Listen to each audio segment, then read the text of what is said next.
Hello, this is going to be the start of a 24-hour reading challenge. This is the first time I'm doing this, so it is currently 10:55 a.m. I'm going to start at, let's see, 11 a.m. or 11:30 a.m. I have some work to do, just a tiny little bit of work around the house before I can start the challenge, but I'm going to go until 11 a.m. tomorrow and see how many books I can read. But right now I have 3 books on hand that I would like to read. The first one is Hello Beautiful by Ann Napolitano. I know this book was quite popular just a couple years ago and I haven't really gotten around to reading it, but I figured it would keep me very intrigued for 24 hours. So it's a pretty chunky book. Let me read the inside. Can love make a broken person whole? William Waters grew up in a house silenced by tragedy, where his parents could hardly bear to look at him, much less love him. So when he meets the spirited and ambitious Julia Padovano in his freshman year of college, it's as if the world has lit up around him. With Julia comes her family, as she and her 3 sisters are inseparable. Sylvie, the family's dreamer, is happiest with her nose in a book. Celia is a free-spirited artist, and Emmeline patiently takes care of all of them. With the Papadonos, William experienced newfound contentment. Each moment in their house is filled with longing chaos. But then William's past surfaces, jeopardizing not only Julia's carefully orchestrated plans for the future, but also the sisters' unshakable devotion to one another. And there's a rift in the family, and then William questions everything. So that's the first book, Hello Beautiful. The next book I am so excited about. I keep seeing this book everywhere. It's called The Book of Doors by Gareth Brown. Oh man, I've been so excited for this. Oh, look how beautiful the inside cover is. There's just doors. And then, oh dude, the pages feel amazing. The pages are very soft, and it's like one of those books that has like the very frayed edges, I guess you can say. This is a debut novel by this author. And basically, I could read the inside, but let me actually read what's on Goodreads for this book, because I feel like the description in Goodreads is a little better. It's less specific in Goodreads, if that makes sense. Gareth Brown. If I like this author, maybe I'll read some more books, see if I like anything else he's written. The Book of Doors. If you open a door to anywhere, where would you go? In New York City, a bookseller, Cassie Andrews, is living an unassuming life when she's given a gift by a favorite customer. It's a book, an unusual book full of strange writing, mysterious drawings, and at the very front there is a handwritten message to Cassie telling her that this is a book of doors, that any door is every door. When Cassie is about to discover the Book of Doors is a special book that bestows an extraordinary powers on whoever possesses it, and soon she and her best friend Izzy are exploring all the Book of Doors can do, swept away from the quiet lives and blah blah blah blah. So it's a magical book with doors. Yeah, that's a really good option.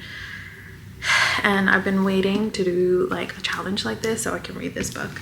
And then the third book I have is, let's see, I'm not saying I'm gonna like finish all 3 books, but if I get bored of one book, like if one book becomes a little too much, then I can switch over to another book. The third book, I'm gonna do a Kindle book. The Last Love Note by Emma Gray. The cover is pretty.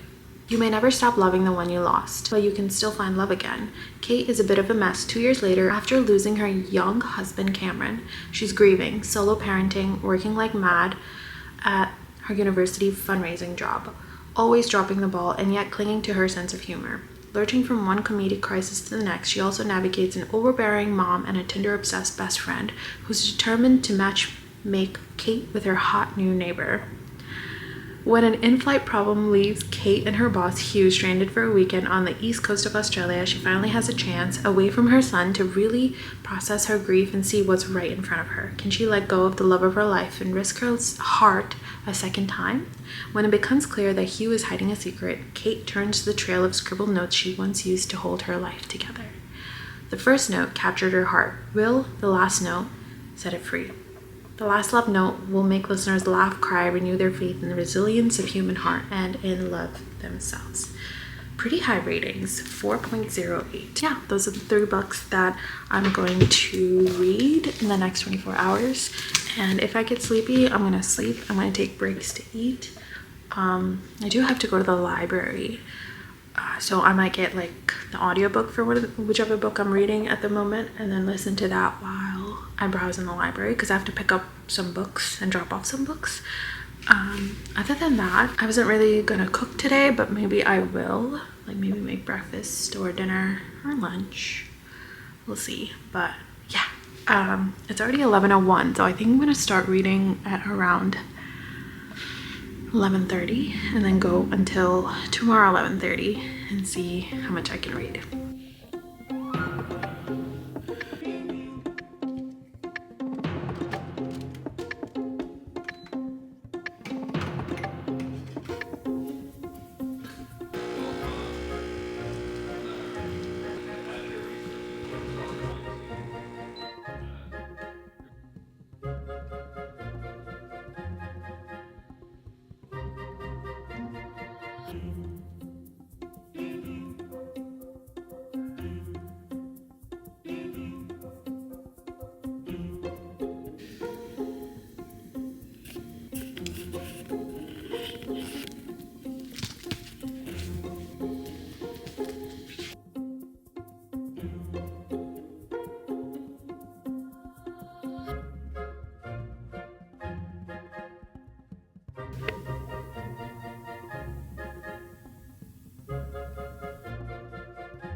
Bathroom.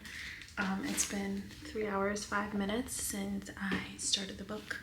Hello Beautiful. This is the one and only book I've been reading in the past 3 hours. I haven't gotten bored, so I didn't really feel the need to switch into either of the other books, but this book is really good. I put it off for so long because I judged the book by its cover. I thought it was gonna be, you know, like a fun beachy read, so I was trying to find a perfect moment to read this book. But this book is not all that fun and beachy, and it is fun, don't get me wrong, but it's not exactly beachy.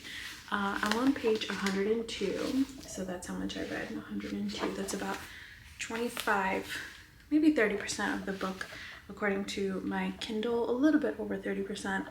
I wrote down a couple of notes on my phone. The main characters in this book are actually William, Julia, and Julia's 3 sisters. This book starts off with William and a little summary of his story. So William, when he was born, his 3-year-old sister passed away kind of suddenly, like she was just kind of sick for a couple of weeks.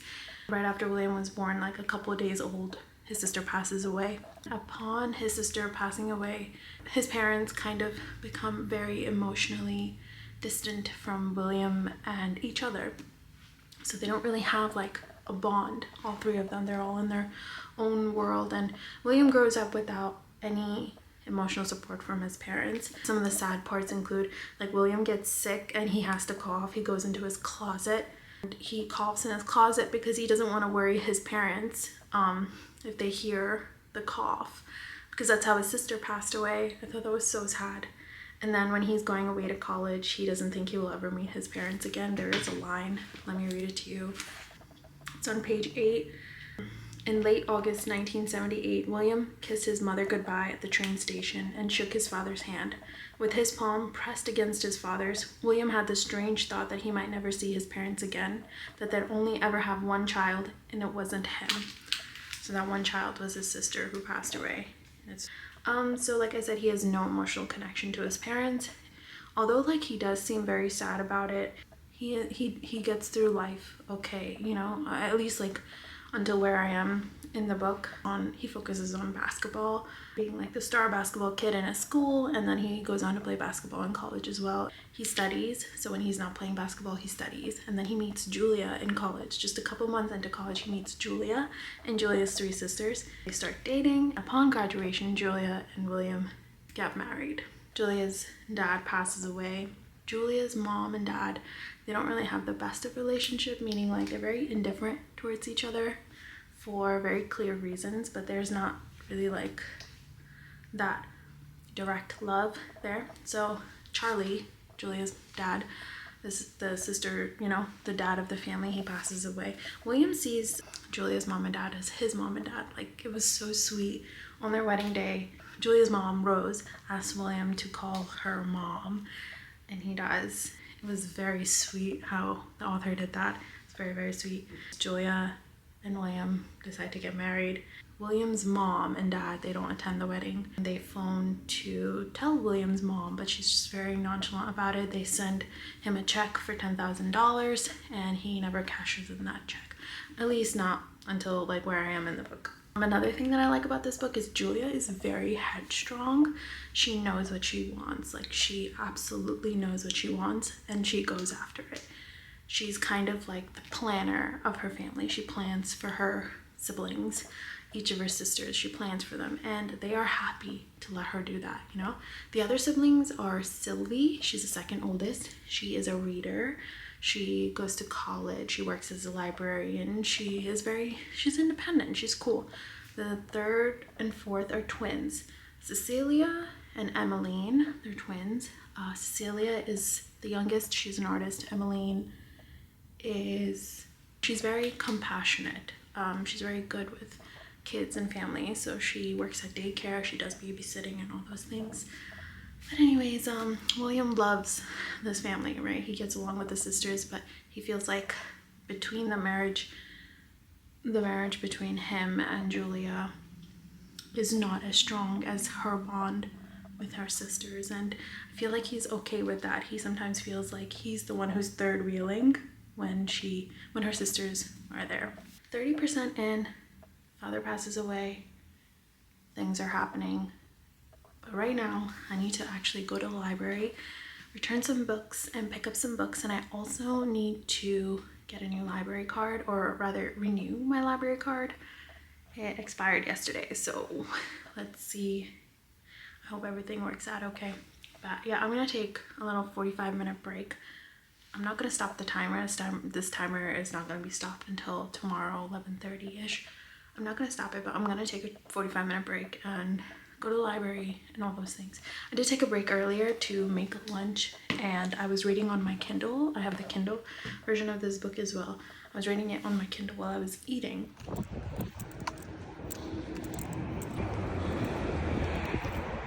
It's been 4 hours and 48 minutes. I am on chapter, well, actually there's no chapter numbers on here. I'm on page 157. I'd say that's about a little more than 1/3 of the way done with the book. This book is so good. Something pretty crazy just happened. I feel like I want to talk spoilers. So what happened was they just found William in the lake, and it seems like it was suicide. We don't really know exactly what happened.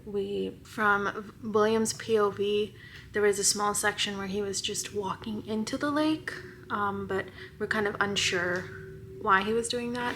But right before he did that, he handed Julia a letter saying he wants a divorce. He gave her the $10,000 check that his father gave him. And Julia, I mean, understandably, Julia was extremely confused and kind of saw William as a weak man. She kind of has this regret in her heart for marrying him. And Sylvia comes over. Sylvia is Julia's sister. Sylvia and William shared a very delicate moment a few weeks ago where they each saw kind of an emotional part of each other. Anyway, Sylvia came over to Julia's place after William left, and her first instinct was to make sure that William was okay, because it was kind of strange that William would do such a thing. But Julia was more like, no, you're my sister. You have to care about me. Why are you worried about William?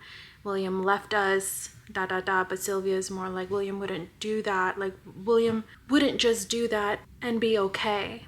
So Sylvie called William's best friend from college, Kent, and they go to look for him and they find him in a lake.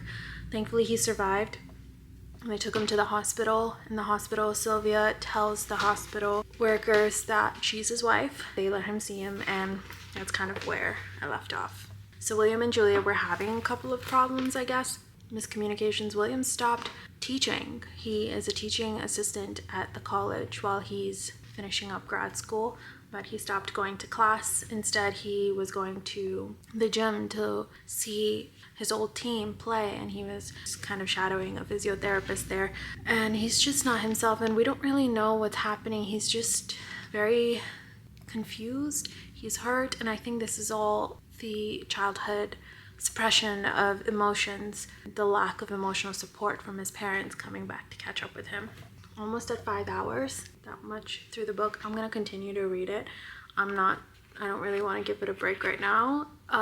So what I was thinking was I'll probably get sick of this book in a little while and I'll pick up the next book, but I'm not sick of it. I'm just like completely in the zone. So I'm just gonna keep reading. I went to the library and then I got a few groceries because tomorrow is a day off, and after this 24-hour reading challenge, I want to make either chicken biryani or chicken curry. So one of those things I'll make. Maybe I'll film it, but I don't want to film too much at once and be overwhelmed or something like that. So I don't know. I'll see. I'll come back in a couple of hours, update on what's happening.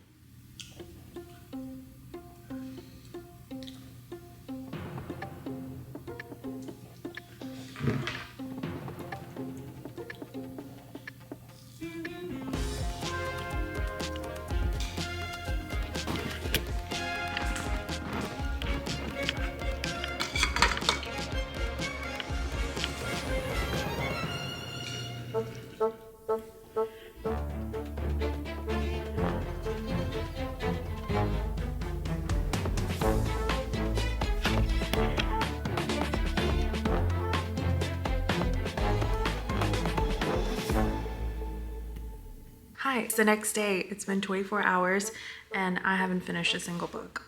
In fact, I haven't even, I'm almost done now. Like, this is everything that I read and this is how much I have left. I read 278 pages, which is a lot. This is a thick book for someone whose rules were I needed to sleep, I needed to eat, and I ended up working out, and I ended up running a few errands, like going to the grocery store and going to the library. So I did do a lot in that 24 hours itself while reading 278 pages. I'm proud of myself. Maybe I can beat that next time. Maybe I'll do that again in a couple of weeks when I have a holiday again. 278 pages of Hello Beautiful. Crazy shit, like crazy shit. The brother-in-law and the sister-in-law got married. So William married his sister-in-law, Sylvie. Sylvie helped William recover after his attempt to take his own life. They formed a bond, they fell in love, and they got married. I think it was beautiful. Julia moved away to New York with her kid. She never really spoke to Sylvie again after the initial year. William and Sylvie have been married for a year now and have been together for many years now. They seem very, very happy. I like it. I like seeing inside of these characters' heads because none of these characters are perfect, right? They're all flawed. This kind of writing style kind of allows you to see inside the mind of all the characters. I'm gonna continue to read this and maybe finish it. I will update and then I will end the video. Okay, bye. I just finished Hello Beautiful and it was literally so beautiful. I finished 2 hours after my 24-hour reading challenge ended. So much has happened. Sylvie has died. She had a brain tumor.